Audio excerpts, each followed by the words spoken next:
Oh.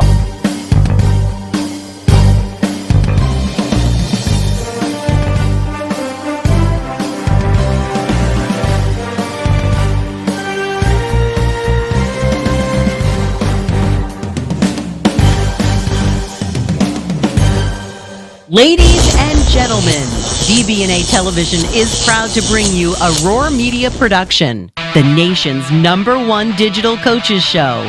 If you do not know him, you better Google him. He was a high school Hall of Famer, school record holder, 10-time letter winner. He was just a boy with a ball and a young man with visions of greatness from the land of Hoosiers. When his playing days were over, he wanted to give back to the game that provided him purpose. He had found his passion on the hardwood.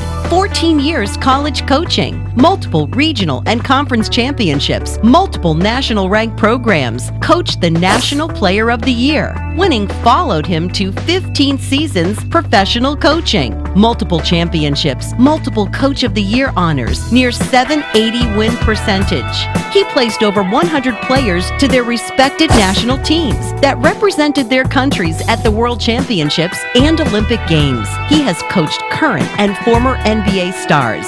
His purpose is now to serve, empower, inspire. Here he is, host of the Coach Scott Field Show. Make some noise, show some love. Host Scott Field. All right. Good morning, good afternoon, or good evening. No matter where you watch us from around the globe, I say thank you for allowing us into your homes and most importantly into your hearts. That's right. You're about to join one of the best sports hours on digital space. If you're watching us on DBNA television today, a sincere thank you, and please support our network, our sponsors, and our other amazing talent throughout the day. Hey, Ronnie and I tell you to turn up that knob. We're going to put that flavor in your ear if you're listening to us on podcast form. That's right, ladies and gentlemen, it's time to lace them up. It's time for another edition of the Coach Scott Field Show. If you're asking why should I pay attention here today, I've got Arkansas's Mr. Basketball on with us, Ronnie Brewer. He was the 14th pick by the Utah Jazz. Just an outstanding individual who knows this Salt Lake Valley very well. Ronnie, how are you doing today, my man? How's everything going? I'm doing very good, man. How are you? You know what? Glad to have you on the show to talk a little bit of basketball, shine a light on your career, and just chop it up and have some fun today for our listeners and our viewers from around the globe. Absolutely. I'm glad I was able to be a part of the show. Well, appreciate you coming on with us. Graduated from Arkansas, so woo pig suey. Absolutely. Absolutely. Yeah. Hey, Coach Eric Musselman's got that program going, and one of my great friends is now an assistant coach there, Keith Smart. So they got things going there. Absolutely, man. I love the hire Coach Musselman 2 years ago, and the addition of Coach Smart and as well as his other staff got the Razorbacks going in the right direction. And I love where the program is headed, and I love the energy that this whole coaching staff brings. And I'm just excited. Once COVID has kind of died down to get back into Bud Walton and be able to support the program. There you go. Well, he does. He's got like an NBA staff. I mean, Clay Mosier is there, and I tell you what, they're going to do a great job. And just like you, I enjoy watching his energy, his enthusiasm, his passion, his purpose, the way he develops talent. If you were able to play for him, man, you may be a lottery pick. Absolutely, and I was blessed to be able to. Fayetteville High School's right across the street from the University of Arkansas and Bud Walton in their practice facility. So we were able to watch their practice, and man, it's so intense. The attention to detail is so great. And it reminded me of, a Jerry Sloan practice, rest in peace, and the preparation and the prep and the development to each and every player on the team. It wasn't just focused on the main player. It wasn't just focused on the starting five. It was from top to bottom. Everybody was in there trying to get better each and every day, and I really could relate and appreciate that. See, I'm glad that you said that because, yes, may Coach Sloan rest in peace. I was allowed to come in and consult with Coach Sloan for 2 years. I was sitting up and had a front row seat while you were there in the program. And I was sitting up there with Jefferson Sweeney while he was recording practices. And, of course, talking with Phil Johnson. And, of course, Scott Layden was working with the guards. And Tyrone Corbin was working with the bigs. And Hornacek would come in from time to time to do some shooting instructing. So I got to watch you up close, my man. Yeah, man, I love that staff. I love the organization. It has produced and developed a lot of young talent who has had great careers in Utah, who's went to different organizations in the NBA and had great careers for them too. So, hats off to the Utah Jazz organization and that staff they put together, because those guys are great and they were very integral into my development in my career. Without a doubt, and just quality character. And there's no doubt why you were the 14th pick in the first round for the Utah Jazz. It surprised a lot of people who didn't follow the game closely, but when you came in and right away showed your work ethic and your character, that's a Jerry Sloan kind of guy, because that toughness. Now, it's no secret, Jerry Sloan doesn't play rookies a lot. I mean, we know that. But take us back. What was it like getting the phone call on draft night? And where were you when you got that call that, hey, you know what, you're about to be a Utah Jazz member? Well, unfortunately, I was in New York at Madison Square Garden in the green room. I said unfortunately because, if I could do it all over again, I would have loved to be back in Fayetteville, Arkansas, around all my friends and all my family. My family was able to go. A lot of people were back home watching together. But, waiting in the green room and finally getting your name called, it's so hectic and so nerve-wracking. Picks 1 through 13. You have a full Madison Square Garden. You don't know if the crowd's going to, applaud or boo you, depending on, who you are and what pick you went to and what organization. And, you're literally sitting on eggshells waiting for your name to be called for, to fulfill a dream that one day you'd be in the NBA. So once I got I got that phone call, talked to Coach Sloan, Kevin O'Connor. I was so ecstatic. When I first heard I was going to Utah, I was like, Utah, where's Utah? I've never been to Utah. But once I got to catch my breath and everything slowed down a little bit, I was like, okay, I know who Mendo Curry is. I know who Jaron Collins is. I know who Matt Harping is. I know who Carlos Boozer is.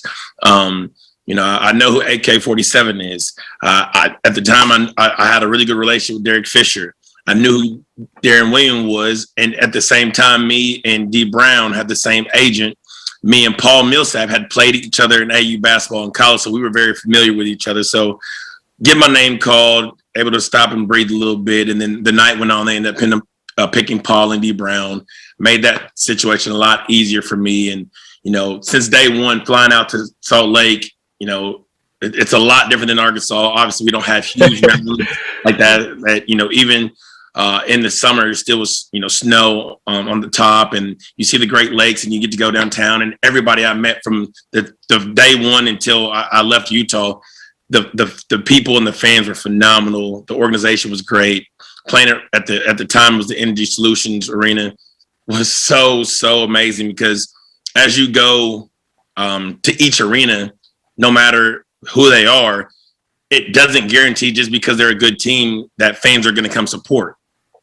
We were blessed enough to be able to have really competitive teams the years I was there, making the playoffs, sometimes winning the division, sometimes going to, conference finals. But it wasn't a given, and it is a true testament to the fans in Utah that they still came out night in, night out to support the team. And it was up to us to put a good product out there. There you go. I think that's well said. And I like how you brought up family. I mean, your dad played for Arkansas in the 70s. So what was the impact that your dad had on your development and on your career to even choose to go to Arkansas before you went to Utah? Well, I was blessed to be in a situation to grow with both parents in the household. And, as a young man, as a young student athlete, you face trials and tribulations and sometimes just question marks that you don't know the answer to, just as a young man growing up, as you mature. So, being able to have my dad, who played at Arkansas in the 70s, who played in the NBA in the early 80s and, for 8 to 9 years, It helped my development because I knew kind of what it take to make to the NBA. He was like, hey, days I didn't feel like going to the gym. He's like, hey man, there's other guys out there getting better. You can take a day off, you can rest, or you can, grind through it and get better. And that was like that little sense of motivation that, he wouldn't force me to go to the gym. I had to make the conscious decision. Do I stay at home and rest or relax, or do I go to the gym and put the work in? And no, I ended up always putting the work in because I knew, I wasn't, one-minded. Like I knew that I wasn't the best player in the world. I knew that there was other guys better.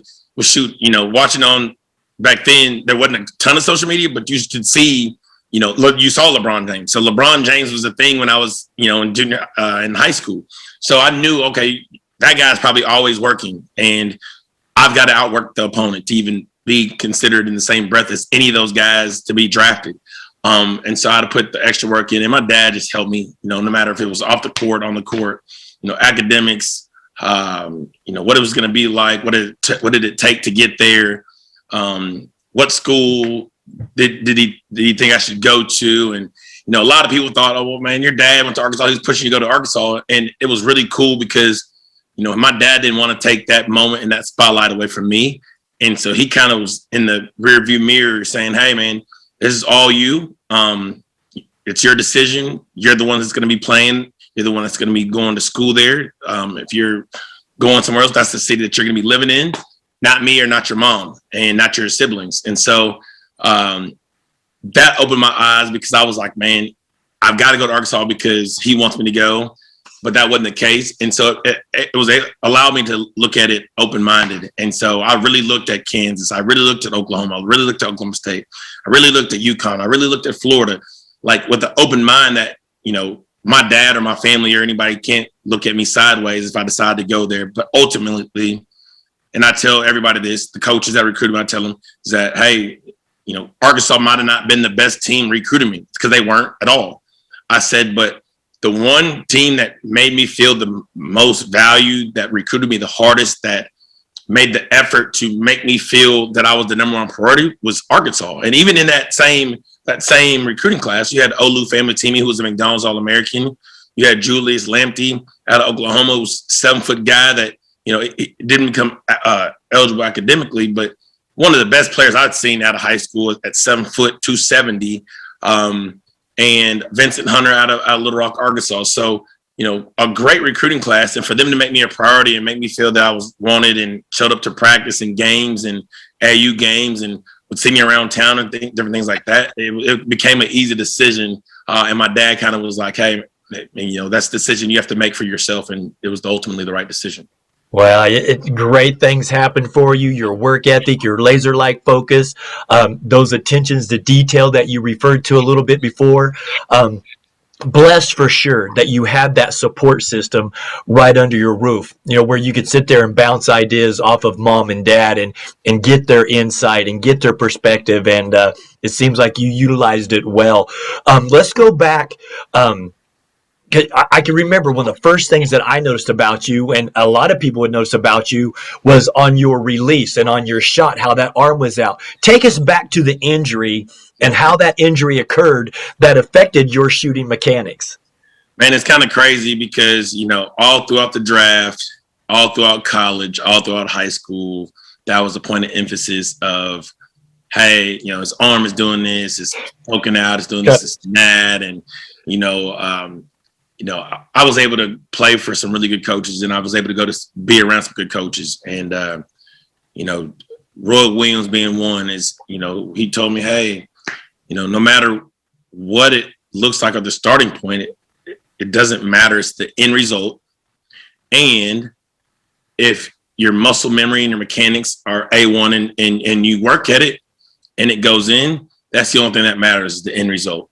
And so I took that into heart, and, it was something that was out of my hands. It was a freak accident when I was in the summer going into my 5th grade year.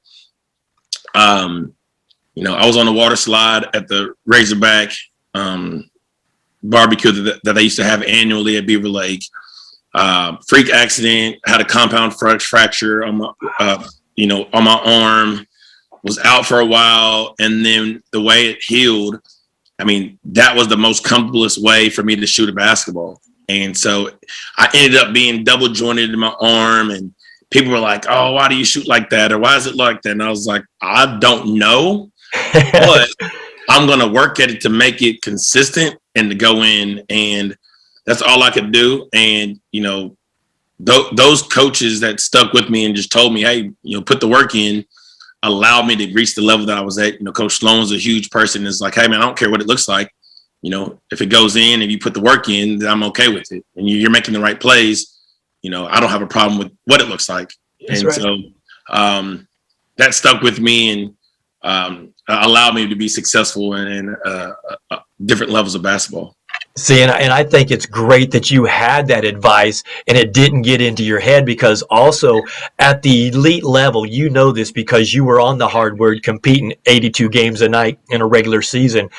Talk about how important from a player's perspective it is to have that strong confidence, that mindset, because, you know, 90% of it is going to be mental, because everybody out there has got the physical tools and skill sets. So talk about how important it is to be confident in yourself, in your game, and to have a mindset to just work hard and be disciplined. Well, I think coming into the league, everybody has the mindset that they work extremely hard, and that's what allowed them to get to where they were. It's not until you get in the NBA and you see other professionals with elite talents, this is elite as yours, working twice and triple the amount of time that you're working, to know, man, I need to put a little bit more work in to get these results. And I used to have this saying all the time is, man, if you don't believe in yourself, like, who's going to believe in you? And so first of all, you have to have your self-confidence, because if you lose that, you know, your teammates are not going to have confidence, your coach is not going to have confidence, and the fans are not going to have confidence in you. So you can't ever lose confidence. It was always like it was a great saying from, you know, the late Kobe Bryant was, you know, I'd rather go, you know, 0 for 30 or 0 for 40 or 0 for 50 than, you know, 1 for 9 or 1 for 5 or 1 for 7, because you lost confidence in yourself. You stopped shooting, you stopped believing in yourself. So you got to continue to believe in yourself. You know, you put the work in like your whole entire life, that you have to be confident enough to make plays, shoot the basketball. And if you don't shoot the ball that well, there's other facets of the game that you can excel at. You can make plays for others. You can rebound. You can defend. You can take charges. Be a great teammate. But the last thing you do is lose confidence and have bad body language and mope and pout and be a cancer to that team or that organization, because that's how you find your way out of the NBA. Well said, Ronnie. I couldn't agree more, because we as coaches, I mean, we see that and we can pick up on the nonverbal language that's going on with body language, whether it's on the bench, in the locker room, or even after you maybe make a mistake on the court. You can't let one mistake turn into 2 mistakes, turn into 3 mistakes. You got to forget about it, you know, value the possession and take care of your role and responsibility each and every play. Absolutely. I always tell people, man, you know, we were blessed to be able to get on a lot of Zooms during COVID.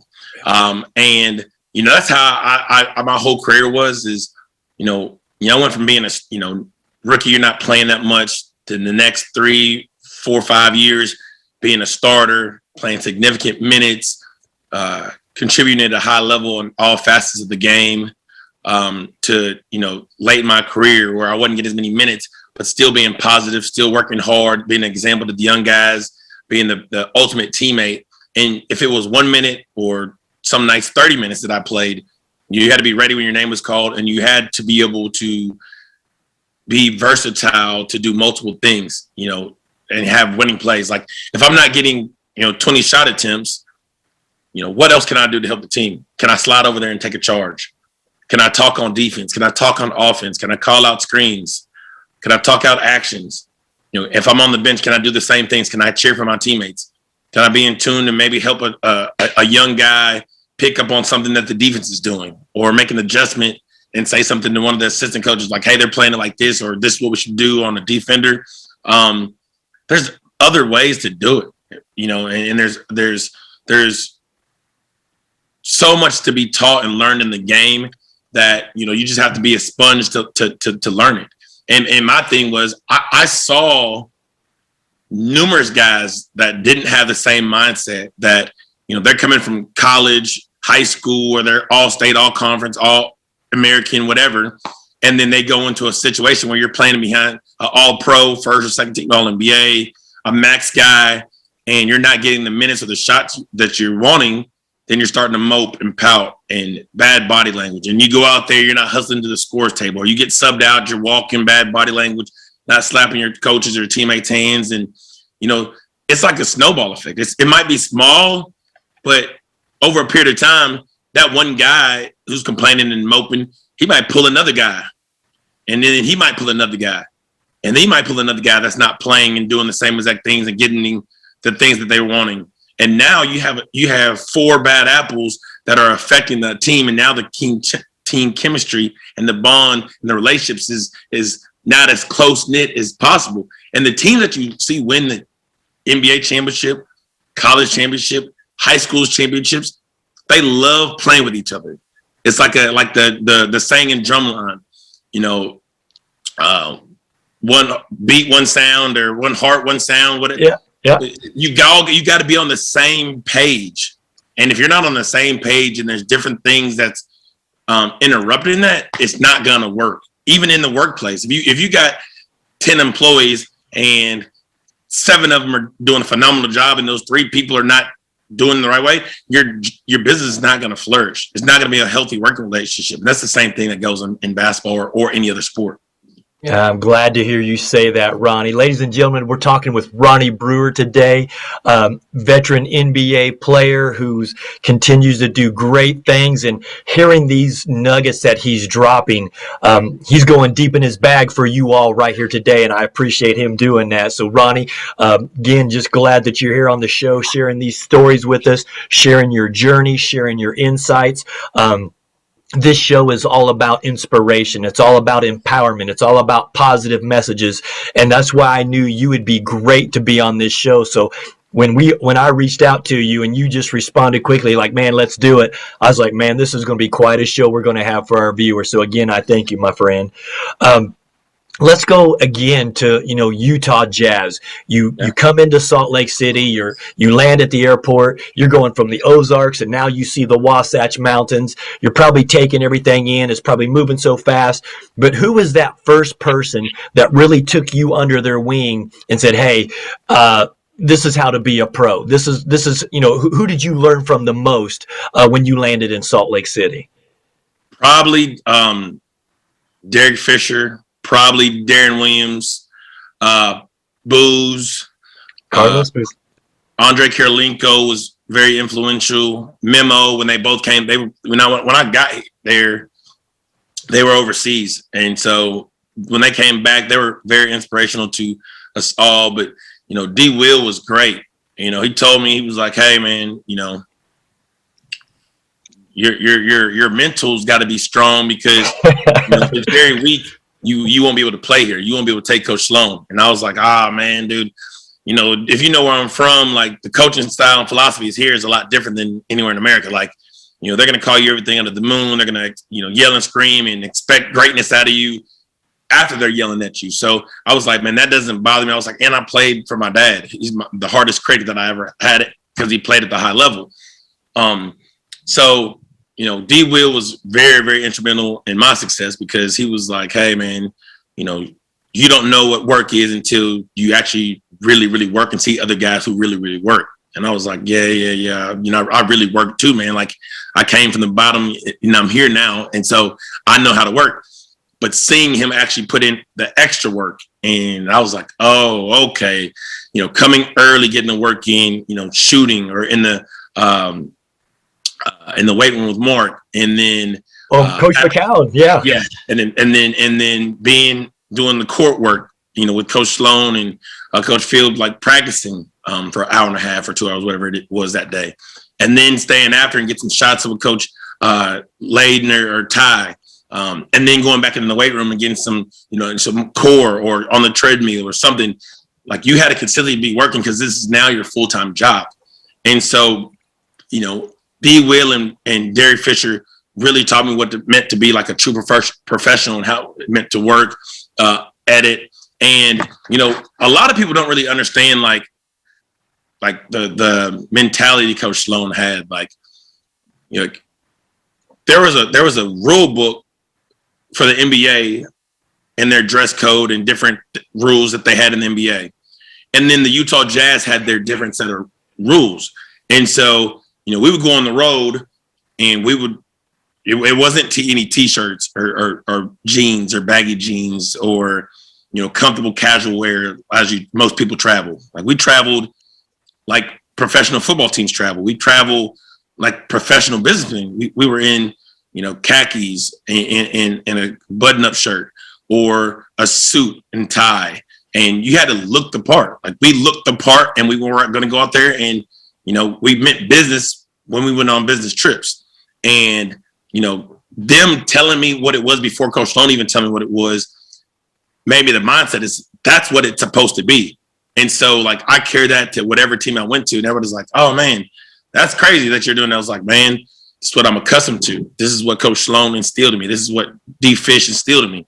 This is what D Will instilled in me. Like Booze instilled in me. Like granted, as we went on, we adapted whenever we went to different teams because it's like, oh man, you know, nobody else is doing like 3-piece suits and stuff like that. But to me, like that's what it was all about. It was like Coach Sloan getting us as boys and young men and turning us to actual grown men as we were there to play basketball. So yeah, and there was no doubt he set the tone of that culture with that no nonsense, hard nosed work ethic. He didn't care if you was number one highest paid man or he didn't care if you was on injured reserve. There were expectations. Your shirt was going to be tucked in and the tail was not going to wag the dog around Coach Sloan. Absolutely, man. And to me, like, as much as it, like, as a player that might, like, in my head, is like, might bother you.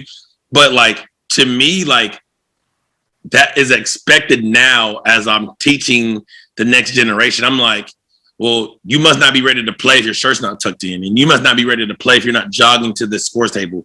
Or, like after halftime, if you're walking out of the locker room, jog. You got to get your blood flowing. And in the layup line, you got to pick your pace up to get going. So to start the game, you don't have to get warmed up. We're already got to glisten and we're ready to go from the tip. We got to be the first person to punch him in the mouth. So all these things I learned from Coach Sloan and these life lessons, I'm like, man, like this dude is so crazy and insane. It's like he really wasn't. Like everything that he was teaching us worked. And it was just unfortunate that he didn't win a world championship, but the work that he did was so phenomenal that it was like unreal. That things that I teach now in my everyday life with these young student athletes, I got a lot of from Coach Sloan. Yeah, see, it's those life skills that carry over from those parallels in sports, and you were blessed that you got to learn from one of the greatest. 23 seasons. What is it? 1,223 wins. Coach Sloan deserves to have a statue outside of Vivint Smart Home Arena, which used to be the Delta Center. And, so I'm with you, my man. I love hearing these stories. Take us to that rookie season. So when you were a rookie, what were some of the rookie things that you had to do? Was you wearing that pink Dora the Explorer backpack? Was that luckily, we didn't have to wear the Dora the Explorer backpacks, which is kind of cool. But I always tell this story. We used to have to do like laundry. We have to pick laundry loops up and pass them out in the morning for shoot around and stuff like that. So we would do it as a unit. Like we wouldn't have to be like, oh, this time it's you, Ronnie, or this time it's you, Paul, or this time it's you, D Brown. We always like, hey, we all got to be able to help each other, just get it over like quickly. But I remember being in Utah, and we just finished training camp in Boise, Idaho. We're back at Energy Solutions, and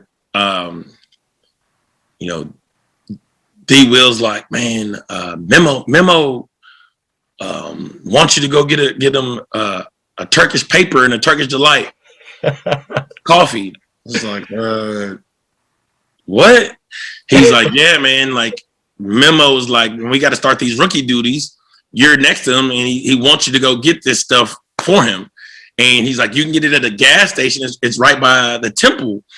So I'm like, okay. And so, I leave the gym, and, for people who don't know, or you're fresh down the downtown, the roads are difficult to navigate because a lot of them are one-way streets, and it how they interchange when you're new in Salt Lake, it can become very confusing. And so I was like, okay, so I'm driving to go and find a gas station that sells a Turkish paper, Turkish light, and this coffee. And everybody was like, look at me like, no, we don't have a Turkish paper, and no, we don't have this, and no, we don't have that. And I'm like, man, and I'm looking at my watch. I'm like, okay, as a rookie, rookies have to be there earlier than everybody. They supposed to get work in before everybody. So I was like, man, I'm looking at my time. It's getting close for me to be on the floor for like our rookie duties. So I was like, okay, have Memo occur mad at me or have Coach Sloan mad at me? So I chose to have Memo mad at me. So I went back to the gym, rushed, put my stuff on, out there getting work in, and Memo doesn't talk to me that whole entire practice. And him and D Will's playing like, oh man, dude is mad at you. He's mad at you. And I'm like, what in the world are y'all? What? Like, it's not my fault. Like, I couldn't find the Turkish paper, couldn't find this and everything. And so we get in the locker room after, and he started to talk to me. He was like, dude's really mad. And AK comes over and he's laughing. I was like, what's so funny? He's like, Ronnie, like, there's no Turkish paper, there's no Turkish delight. He didn't want coffee. Like, they were just messing with you to mess with you, and you're freaking out because you're mad. You're worried that Memo's mad at you, and you didn't want to upset Coach Sloan. And I was like, dude, if that's not one of the worst like pranks for rookies, like, I don't know what it is. And I always try to be on the good side of everybody. I know sometimes rookies came in thinking that they're bigger than the team, and the OGs and the vets, they put popcorn in their cars and stole their car keys and had somebody park their car somewhere that wasn't in their parking spot. And I never was that guy. I was just blessed and happy to be in the NBA, and I was willing to do anything and everything to stay there. Just a great story. I could see Money doing that, and I can imagine you trying to Google, oh my gosh, where's a Turkish coffee and a Turkish newspaper? Yes. Oh, Ronnie, that's good stuff, man. Well, all your NBA, now all these, seasons awards are coming out. From a player's perspective, you've been on the hardwood, you've been competing. Who do you think this year, with watching the NBA, who would you vote for Sixth Man of the Year? Well, that's tough. Because, one, at first I was like, man, I saw the list, Clarkson. Well, they got two guys from Utah and Joe Ingles. Yeah. Joe Ingles and Derrick Rose. Clarkson, Ingles, Rose. I'm like, oh man, like Bobby Portis kind of got snubbed because I'm a big Bobby Portis fan because he went to Arkansas. I was like, and my thing is, numbers can sometimes be skewed. Like sometimes you could be on a really bad team and have phenomenal numbers. And then that can be kind of watered down a little bit because you're on a really good team with multiple all-stars and you're playing a role and you're playing the best, like you're fitting that role to a T. So, but you might not average more points than maybe somebody that's on a team that's not as good. True. I always use the example, and no disrespect because I think he's a phenomenal player. Kevin Love, when he was at Minnesota, he was averaging 30 and 20 at certain stretches of the season in 20 and 20. Yeah. Minnesota was garbage. They were losing losing seasons every year, but he was like an all-star and all stuff like that. And I'm like, well, that's kind of unfair that he's on a really bad team getting great numbers. Then you got other guys that are on really good teams that might not average as many numbers, but they might have one or two all-stars, but they didn't get the nod because they were scared to get that third all-star in there. But back to the Sixth Man of the Year, I would vote for probably Jordan Clarkson just because, like, he's playing on a Utah team that is the number one team in the West. Yeah, that's right. Yep. A lot of people didn't really see that coming. He's an integral part. He is averaging phenomenal numbers. He's averaging numbers that are better than a lot of people in the NBA that are on starting rosters. Yep. So that in itself, to me, gives a nod. That takes nothing away from Ingles or Derrick Rose, because I think both those guys are having phenomenal seasons. That's right. And have really, I wouldn't say Ingles, they forgot about him, but I think they're really putting the stamp on the game where you're having to talk about these two guys each and every game because they're making a huge impact for their team. So for six man, I'd probably give it to Clarkson just because of his numbers and the success that his team has had. See, and I'm going to agree with you because I also look too, because when Michael Conley and Donovan Mitchell were both down, he kind of picked up the slack and maintained the numbers, and they didn't really have a big drop off during that time when those two guys were sitting. So to have that luxury, that's got to kind of put you high in the conversation. When you look at Defensive Player of the Year, you know, you got, again, the Stifle Tower right here in Salt Lake City. You got Draymond Green, Ben Simmons. Who do you like for Defensive Player of the Year? So Defensive Player of the Year to me is the hardest one to pick because of how you measure it. Like for me, like Gobert, and he blocks a lot of shots. He changes a lot of shots.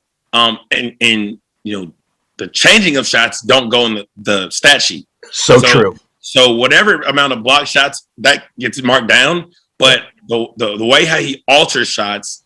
Yeah, just his physical presence. He intimidates people. When they come in the paint, all of a sudden they're looking for someone to kick it out to. Absolutely. And so him being able to get up on pick and rolls and then slide and challenge shots and make people not really attempt shots at the rim. And if they do, it's a hard contested shot and have to either pass it out. I think that you have to take that into consideration. Ben Simmons and Draymond Green, their versatility, they all rebound the ball very, very well. They're all pretty versatile. Draymond can guard 1 through 5. You saw that when they were playing the Lakers this last game.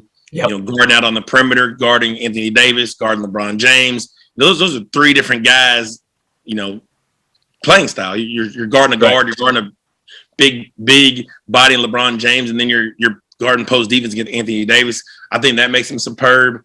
But I think that they're going to give it to Ben Simmons. Ooh. Because they're number one in the East? Yes, just because Rudy has always been in the talk for Defensive Player of the Year.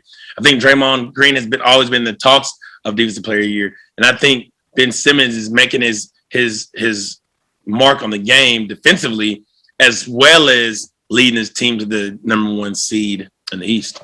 Interesting perspective there. I kind of like that because you hear a lot of people, of course, here in Salt Lake, everybody, it's Rudy. And if he doesn't get it, he's getting snubbed because he's in a small market versus big market team. So we understand all that and we get that. But I appreciate hearing what you're saying. How about the Rookie of the Year race this year where you got LaMelo and you had Halliburton out there with Sacramento and then you got Edwards there with Minnesota? I mean, do you think that should there be a premium when Rookie of the Year is under consideration where those teams place? Because most teams that have more success get more of a nod. But here's three young guys that, any of those guys at any stretch of the year, had highlights. But who would you give? Because you were a Rookie of the Year or rookie one time. So who would you give that nod to, Ronnie? For me, in a situation like that, I would give a co-Rookie of the Year. Oh, it's early in their careers, and just what you just said is a huge reason for. Like, these guys are still young enough where they're not franchise changers. So, because if they were, these Rookie of the Years would have changed, because obviously they got a high pick to get them, so they were in the lottery. They were a losing team. That's right. They might have improved in some wins, games from last year. But they didn't turn and change the narrative where they're able to slide in the playoff picture. That's right. So, because only Charlotte was in a playoff game. Sacramento didn't make it, and then Minnesota didn't make it. So just like you said, they were lottery picks because their team the prior year, was booty. Let's just be honest. Yes, and LaMelo, he was injured, which you can't change injuries. But the games he did play, he played phenomenal, and he was the reason why him and, in my opinion, Gordon Hayward were the really key factors of making that Hornets team tick. And that doesn't take it away from the other guys on their roster. Right. That's right. Rozier's a great guy. You have other great players on their team, but Melo made that team go. Gordon Hayward did too. I would like to see co-rookies of the year in LaMelo Ball and Anthony Edwards, because I think those guys just had phenomenal rookie years. Yeah, and I think if they continue to work and continue to grow and continue to have a chip on their shoulder, they're going to have nice careers. Absolutely. There you go. I like it. Well, you played for Coach Tibbs out in Chicago, and I know you have to love his toughness and the things that he brings. And, he's right there for, Coach of the Year. And I don't care what anybody says. No one had New York going to be a number 4 seed in the East. So, to see how he changed that culture, got everybody to buy in, got Julius Randle checking all the boxes and exceeding expectations, could be most improved player. But yet, RJ Barrett, and you got Derrick Rose coming in there.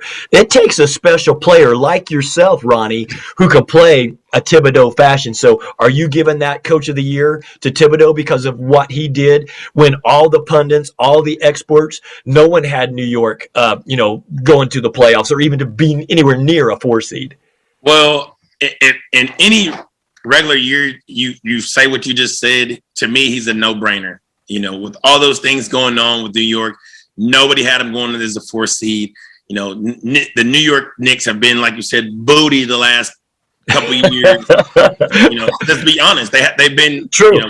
That's fact. Dumpster, and everybody was looking like New York is not the place for big market guys to go. You bring in a coach, you bring in a different culture, you bring in some familiar faces like Derrick Rose. You have Taj Gibson there still.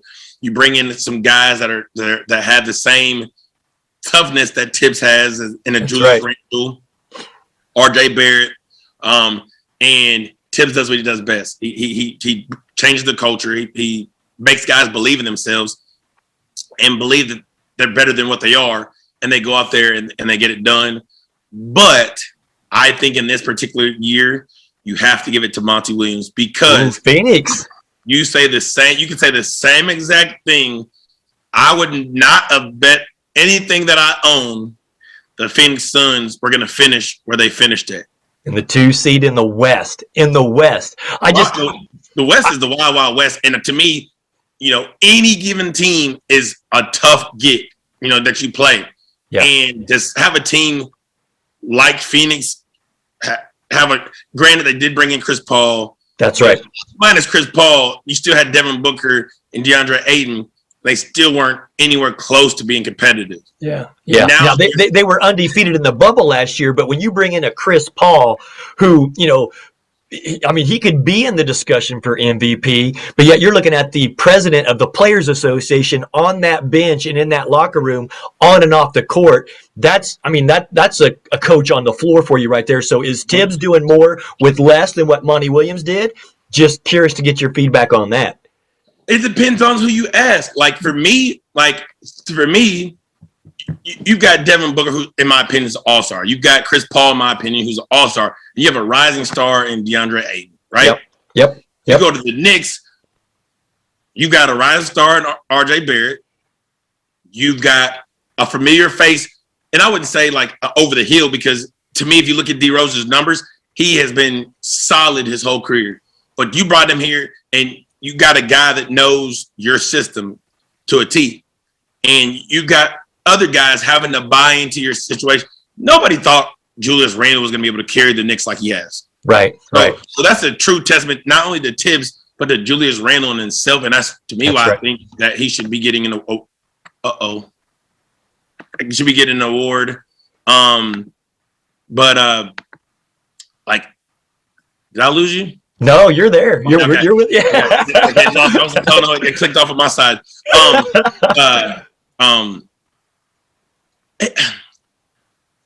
I think it's tough. It's a tough. To say that he's doing more with less, I think it's about the same. Okay. Or maybe you might get the nod to Phoenix having more pieces, but I really don't think so. Phoenix finishes second. New York finishes 4. But I still think I give Phoenix the nod, because granted, I didn't see New York finishing 4th. I for sure didn't see the Suns finishing second. I think it's a great conversation. Even when they were undefeated in the bubble, okay, that's a couple games that they had a good run. That's cool. Yeah. It's nothing like a 62, 72, 82 game season. That's right. Playing at a high level like that, like with a 36-year-old Chris Paul. So it's tough, but this year I would give it to Monty Williams, with Tibbs being a slight second.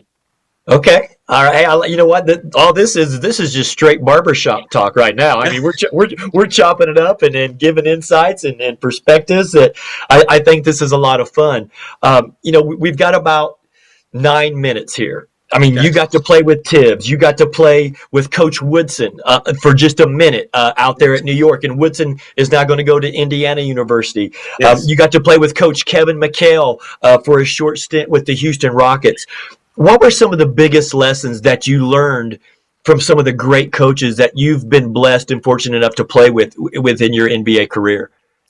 A bunch, man. Playing for those guys, I was a huge sponge, man. My mom always told me, like, a closed mouth doesn't get fed. And so I always asked a million questions. Love it. It was a dream of mine to be a coach after basketball, and just, the route they took, as former players getting into coaching and, their goals and their preparation and, their style of play and how they got guys in and the culture that they wanted to submit and have around has been great. Just hearing stories that they had of them playing. Yeah. It's great. We always have our glory days while you're playing, like, I used to do this in college and high school and stuff like that. Those guys did it at a high level too. That's right, because Coach Woodson was at Indiana and had championships. You had Kevin McHale, who's a Hall of Famer with Larry Bird and Boston Celtics. Yeah, so just to get that insight from those perspectives and that expertise just takes it to a whole nother level, my man. Absolutely. It takes it to a whole nother level. Right, and then you're with the Hall of Famer, Coach Jerry Sloan, your first 4 years into the league. So, I mean, what better guy to have, a tutelage and a mentorship from when you're in basically like a classroom every day. And that's what it was for me, sitting up, taking notes next to Jefferson Sweeney every day. Yeah, man, it was great. And just my biggest thing, learning from them, which, a lot of people would probably think this is just fluff. It's like that. I learned that, like, a phenomenal head coach or a phenomenal CEO or a phenomenal mentor is only as strong as the people that he surrounds himself with. Amen. So Coach Sloan and all those guys, they got the headlines. Coach Tibbs, they got the headlines. But it was the men that stood shoulder to shoulder on those assistant coaches, the film crew, the people that were recruiting or scouting. That, like, if your team wasn't as solid as you were, that was just you standing on uneven ground. Amen. And so learning from those guys, I knew that, I used to ask Phil all the time, Coach Phil, you've been with Coach Sloan for forever. Like loyalty.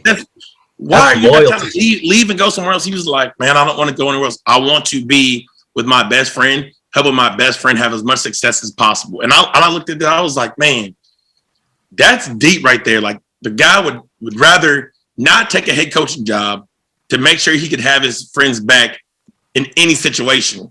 That's the epitome of loyalty. And you hear loyalty being thrown around out there quite a bit. Like you see it, on lockers and stuff like that. But, to have that lived and you see it in daily actions day after day, that's the epitome of loyalty right there, my friend. Absolutely.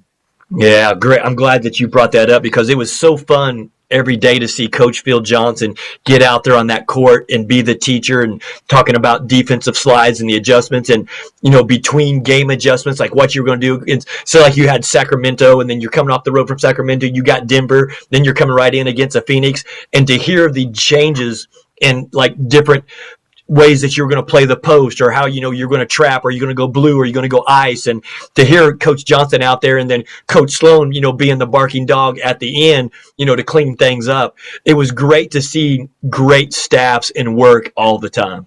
Absolutely, man. And to me, it allowed me to learn so much because, you hear so much stuff coming from one person. It's sometimes a relief.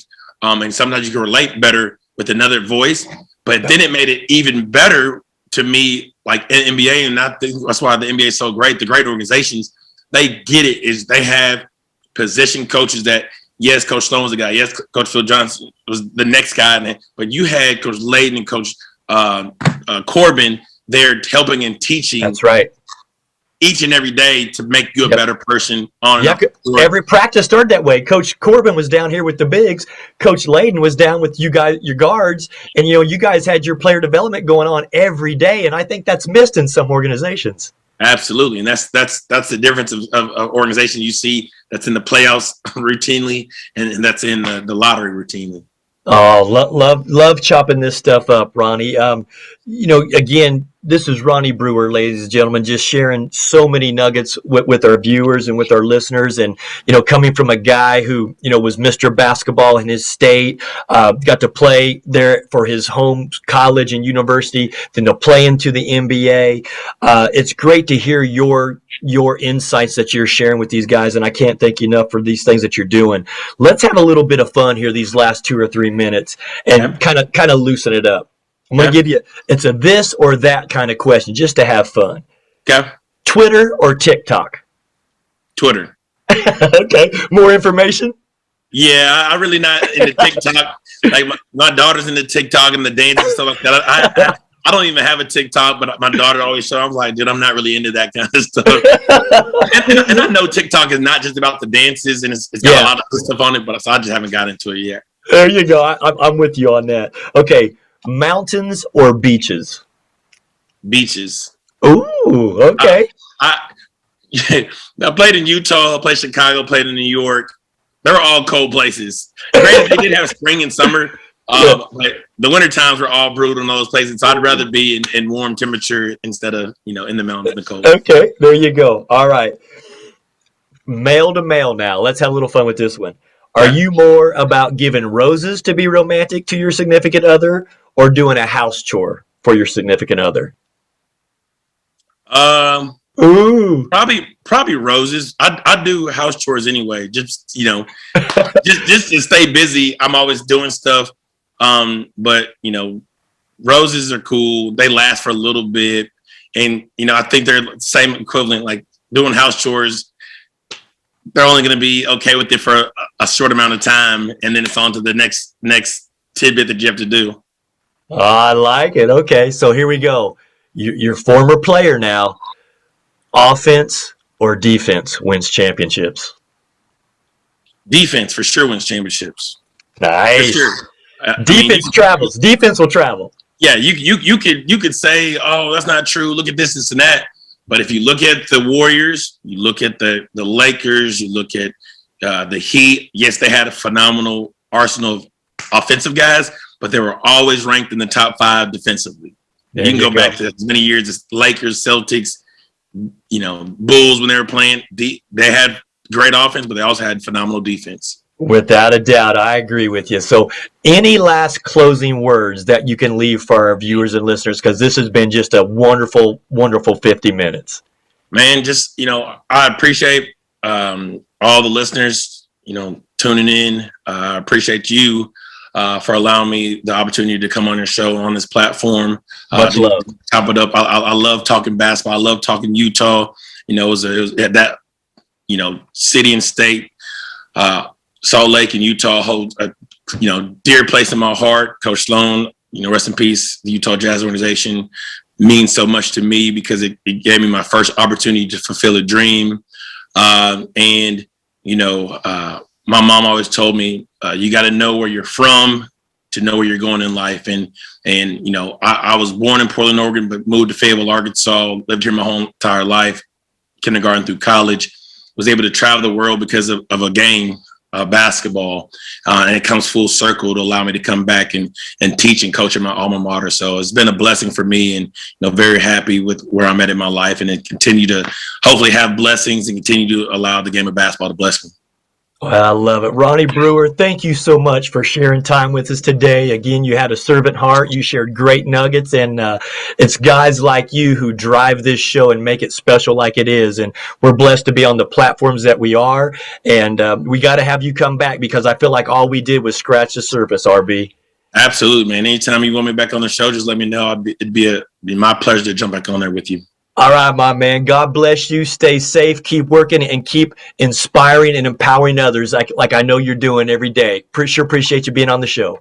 And thank you so much. Appreciate it for having me.